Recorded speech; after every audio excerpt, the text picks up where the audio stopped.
Nā mihi nui iho mā, kei te whakaronga mai koutou ki te rongopaia ihu karaiti hoki mai I te pukapuka a māka. Greetings friends, welcome to this number 64 in our series of our road trip through Marcus God Squad Motorcycle Club. It's great to be on this journey with you.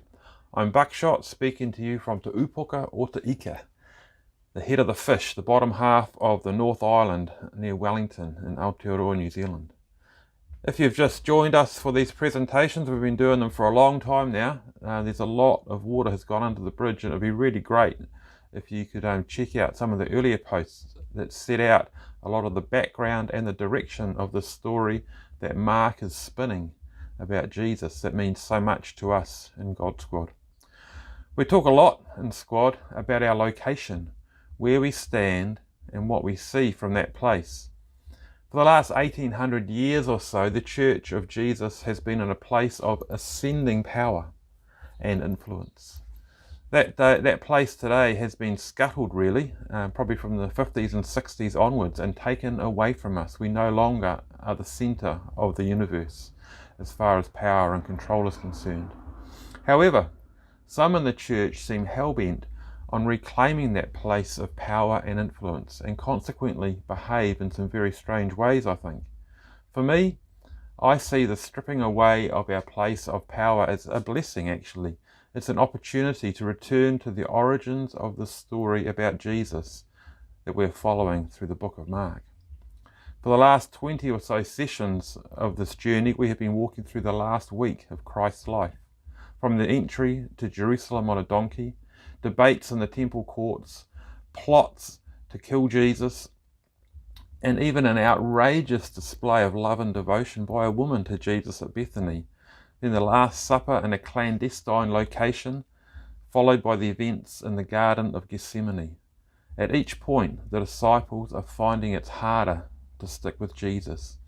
First, he predicts Judas's betrayal in that upper room, and then last week, Peter's upcoming denial, which hasn't arrived yet, has been predicted. And then we'll find out today that all of the disciples will actually scatter, leaving Jesus on his own in the power of the priests and the politicians. The physical location of today's text is still the Garden of Gethsemane, possibly a camping place Sean alerted us to for out-of-town pilgrims attending the Passover festival, which is on at this time. The disciples are struggling to stay awake as Jesus is away praying, facing his imminent execution with all the human terror that involves. He has come to the point of realizing there is no backing out now.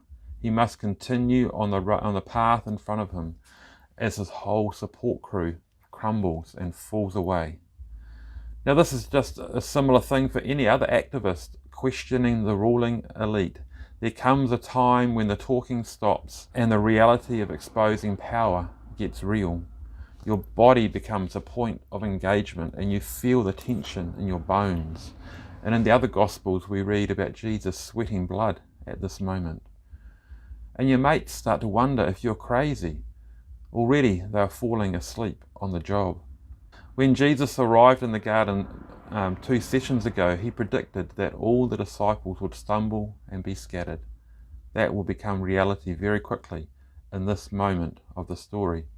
So let's hear the text for this session, number 64. It is Mark chapter 14, beginning at 43, going through to verse 52.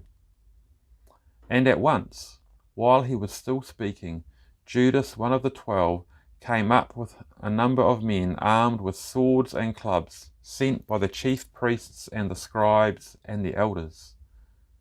Now the traitor had arranged a signal with them, saying, "The one I kiss, he is the man. Arrest him, and see he is well guarded when you lead him away." So when the traitor came up, he went up to Jesus at once and said, "Rabbi," and kissed him. The others seized him and arrested him. Then one of the bystanders drew his sword and struck out at the high priest's servant and cut off his ear. Then Jesus spoke. "Am I a bandit," he said, "that you had to set out to capture me with swords and clubs? I was among you teaching in the temple day after day, and you never laid a hand on me. But this is to fulfill the Scriptures." And they all deserted him and ran away. A young man followed with nothing on but a linen cloth. They caught hold of him, but he left the cloth in their hands and ran away naked. This is the gospel of Christ. Praise to Christ the Word.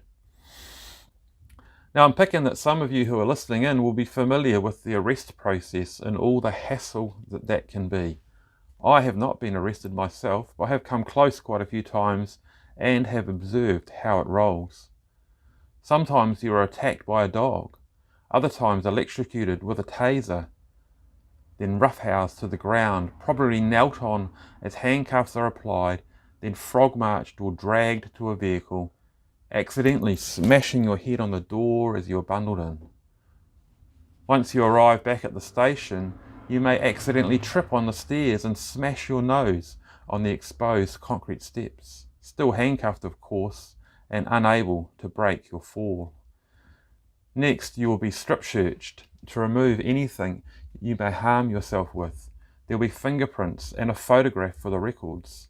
And then you'll be shoved into the cold embrace of a concrete box, maybe with a bucket or a fully exposed, unbreakable stainless steel toilet to share with your new mates.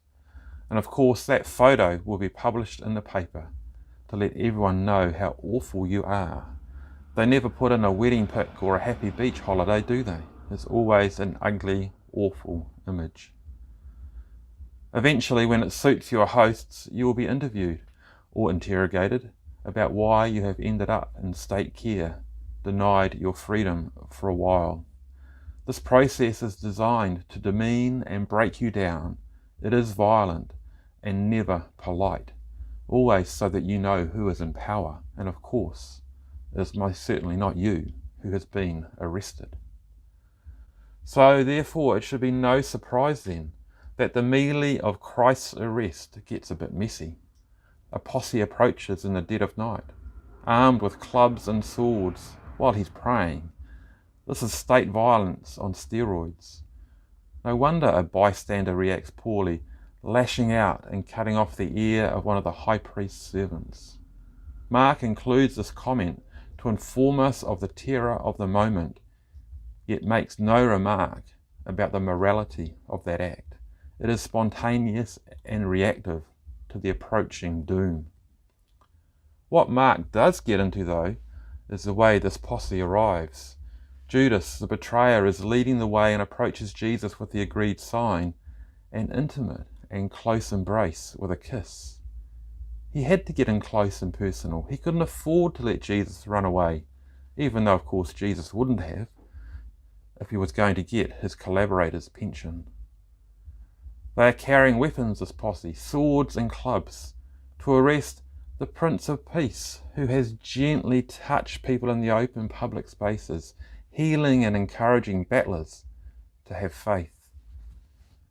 Jesus looks at them and their weapons. Am I a bandit or a robber in some versions, that you come with swords and clubs to arrest me? Why did you not arrest me when I was in the temple courts? You have set up this ugly scene and caused this reaction. Anyway, the scriptures need to be fulfilled, and this is how it is going to roll. Of course, these people had to do this arresting in secret, as the crowds would have turned on them if they had done this in open public daylight. There is no other way for them to deal with this rural peasant, creatively and lovingly resisting the ruling elite. These people wanting Jesus to be taken out are actually impotent. They cannot achieve their aims with fear and open means, only in the dark, with weapons, and as a large group. The response of Jesus to his ambushes is to accuse them of coming as if he is a terrorist trying to overthrow a regime with violence. The rulers, of course, need to act preemptively before things get out of control in their view. It's interesting that Mark uses the word robber or bandit at this point in the text, which according to Josephus, a historian from that period, was a term that referred to the social bandits of rural Palestine. This group used violence in their quest for freedom. which Jesus, of course, did not use, but he would have been fully aware of that dynamic. His disdain at the moment is reserved for the state violence which is always sold to us as a necessary preventative measure to keep order in society. Thinking back to the whole reason for this mission, his journey to Jerusalem to confront these powers, Jesus remembers that there is a script to be fulfilled. The scriptures point to the struggle. Those arresting him do not understand his reasons for challenging them at all. The disciples who have been falling asleep currently are now starting to understand that Jesus is actually going to stick to the script. He is not going to run like they want to from this attack. He is going to be arrested and taken away. As this reality sinks in, they find that they can't hang around anymore. This is too much, and they all take off. Just as Jesus had predicted a few hours earlier when they arrived in this garden area. Jesus is alone now with his captors, heading off into the darkness, having been abandoned by his mates. Yet there was still a young man wearing only a linen cloth following along behind Jesus. The captors of Christ, on seeing him, grab at him, and he flees naked, leaving the cloth in their hands. A somewhat bizarre comment for Mark to insert at this point. Who was this young man? We do not know, but there is another young man with a cloth who appears again near the end of the narrative. Watch out for his part in the unfolding story in the weeks to come. I wonder if this young man clad in a sheep could be a nod to us, his followers, following close enough to see the show, but just far enough so that we can escape if we need to, even if our actual nakedness is exposed as we lose our dignity in the moment.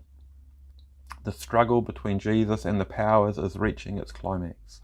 He is now on his own, fully under the control of the priests and elders, on his way to jail. Why is Mark recording this for his original hearers and us today, the readers of this gospel? The OG listeners, whether they were in Rome or Jerusalem, were living under oppression. They needed plenty of encouragement to resist the reality creatively, to avoid using violence, and hold on tight to the call to love as they followed in the way of Jesus.